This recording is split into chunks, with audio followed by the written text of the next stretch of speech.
Hello guys, आज हम पढ़ने वाले हैं लोकसभा के बारे में। तो हम सीधा सीधा टॉपिक पे चलते हैं। हमारा जो टॉपिक है आज का लोकसभा। लोकसभा यानी कि लोअर हाउस। लोअर हाउस, ये जो लोकसभा होती है ये संसद की अगर बात करें तो संसद का द्वितीय सदन होता है और इसी द्वितीय सदन को निम्न सदन भी कहते हैं। निम्न सदन भी कहते हैं। लेकिन आपको बता दूं कि द्वितीय और निम्न सदन होने के बावजूद भी यह शक्तिशाली सदन है, यानी कि राज्यसभा से यह शक्तिशाली सदन होता है और शक्तिशाली के साथ साथ यह लोकप्रिय सदन भी होता है। इसको लोकप्रिय सदन भी कहते हैं गाइस। ओके गाइस, हम यहां अगर बात करें, यहां पर सीधा सीधा अगर इसके इतिहास की अगर बात करें लोकसभा की, तो हम लोकसभा के चुनाव की बात करते हैं। तो भारत के अंदर प्रथम जो लोकसभा चुनाव हुआ था, भारत के अंदर चुनाव की अगर बात करें लोकसभा चुनाव की, तो चुनाव हुए थे 1952 में। यानी कि भारत में लोकसभा चुनाव पहली बार कब हुए थे? 1952 में। और लोकसभा का अगर गठन की अगर बात करें अपन, तो प्रथम लोकसभा का जो गठन हुआ था वह हुआ था 17 अप्रैल 1952 में प्रथम लोकसभा का गठन हुआ था। और अगर इसकी बैठक की अगर बात करें, प्रथम लोकसभा अगर बैठक की अगर बात करें, तो 13 मई 1952 में प्रथम लोकसभा की क्या हुई थी? बैठक हुई थी। यह है हमारी लोकसभा का एक छोटा सा इतिहास। हम अगर अब सीधा सीधा चलते हैं लोकसभा की संरचना के बारे में, हम देखेंगे लोकसभा की संरचना क्या है वर्तमान में। यहां थोड़ा सा और बता दूं, चलो ठीक है आपको 1952, यहां पर 1952 में जो लोकसभा की अगर सीटें की अगर बात करें, यानी कि कितनी यहां पर अधिकतम सीटें लोकसभा की रखी गई थी, तो यहां पर जो सबसे पहले जो सीटें रखी गई थी लोकसभा की, वह 500 सीटें यहां पर अधिकतम रखी गई थी गाइस। ओके गाइस, अब हम वर्तमान में चलते हैं। वर्तमान में देखते हैं तो लोकसभा की संरचना, तो हम वर्तमान में जो देखते हैं तो अनुच्छेद, यहां पर संविधान का जो अनुच्छेद है 81, उसके तहत लोकसभा की संरचना की गई है। तो हम यहां पर अगर सीटों की अगर बात करें, लोकसभा की सीटों की वर्तमान में जो कि सीटें तय करता है परिसीमन आयोग।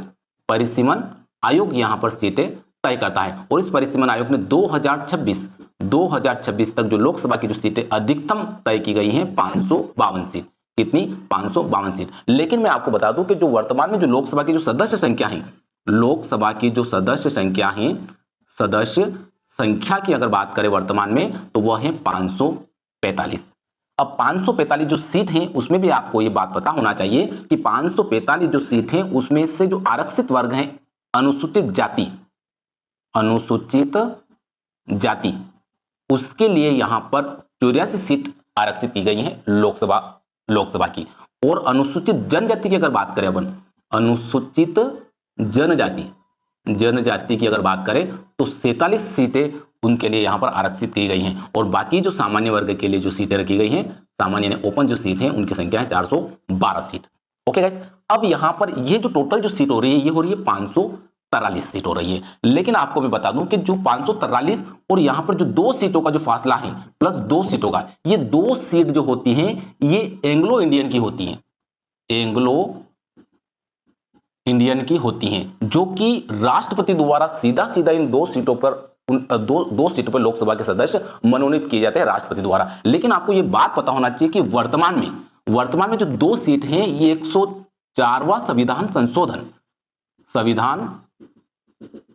संशोधन 2019 अब समाप्त कर दिया गया। कुल मिलाकर वर्तमान में अगर लोकसभा की सीट की अगर बात करेंगे तो 543 सीट हैं, जो अपनी जो 18वीं लोकसभा जो चुनाव हुआ है, 18वीं लोकसभा का जो चुनाव हुआ है 2024 में, इसमें टोटल जो सीट है 543 सीट है। और इन 543 सीटों पर जो चुनाव हुआ है बिल्कुल वो प्रत्यक्ष रूप से हुआ है, यहां कोई भी सदस्य मनोनीत नहीं है गाइस। ओके गाइस, अब इसके बाद हम चलते हैं अनुच्छेद, अगला यहां पर देखते हैं। यहां इसको मैं थोड़ा सा रफ कर देता हूं ताकि अपन को कोई भी टॉपिक का कोई भी बिंदु आपका नहीं छूटेगा। बहुत ही सरल तरीके से अपन एक एक बिंदु को यहां पर ले लेंगे, बात को ले लेंगे, सीधी बात है। अब बात करते हैं अपन अनुच्छेद 81 के बाद अनुच्छेद 83(2).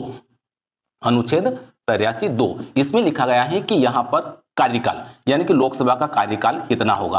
तो मैं आपको बता देता हूं कि लोकसभा का कार्यकाल है 5 वर्ष। कितना है? 5 वर्ष। लेकिन आपको बता दूं कि इसी अनुच्छेद 83(2) में लिखा गया है कि मंत्रिमंडल के परामर्श से मंत्रिमंडल के परामर्श से राष्ट्रपति लोकसभा को समय से पहले भी क्या कर सकता है? भंग कर सकता है गाइस। ओके गाइस, इसके बाद अपन देखते हैं अनुच्छेद 93, जो जो इंपॉर्टेंट अनुच्छेद हैं, जो लोकसभा से संबंधित हैं, जो अपनी परीक्षा से संबंधित हैं और हमको याद होना चाहिए, वो सारी बातें अपन यहां पर कर लेंगे। अनुच्छेद अगर 93 की अगर बात करें तो लोकसभा के अध्यक्ष की नियुक्ति होती है, एक अध्यक्ष और एक काय की होती है, उपाध्यक्ष की नियुक्ति होती है, उपाध्यक्ष की यहां पर नियुक्ति होती है अनुच्छेद 93 के तहत। इसके बाद हम बात करें अनुच्छेद 102, इसकी बात कर रहे हैं अनुच्छेद 102 की अगर बात करें तो 102 अनुच्छेद में है जो लोकसभा के जो सदस्य होते हैं, ये 543 जो सदस्य हैं, इनकी योग्यता के बारे में वर्णन किया गया है, यानी कि इनमें क्या क्या योग्यता होना चाहिए। तो हम योग्यता की अगर बात करें तो नंबर 1 पे जो योग्यता आती है 25 वर्ष की आयु प्राप्त कर चुका हो, ठीक। नंबर 2 पे अगर बात करें तो पागल और दिवालिया ना हो, ठीक है। नंबर 3 पे अगर बात करें तो किसी लाभ के पद पर आसीन ना हो। अनुच्छेद 326, अनुच्छेद 326, अनुच्छेद 326 में ये लोकसभा के जो सदस्य हैं इनका निर्वाचन कैसे होता है, कैसे निर्वाचन होता है। तो 524 जो सीट हैं, 524 जो सीटें हैं वह राज्यों के लिए हैं, यानी राज्यों के लिए हैं, और यहां पर 19 जो सीट हैं वह किसे हैं, केंद्र शासित प्रदेशों के लिए।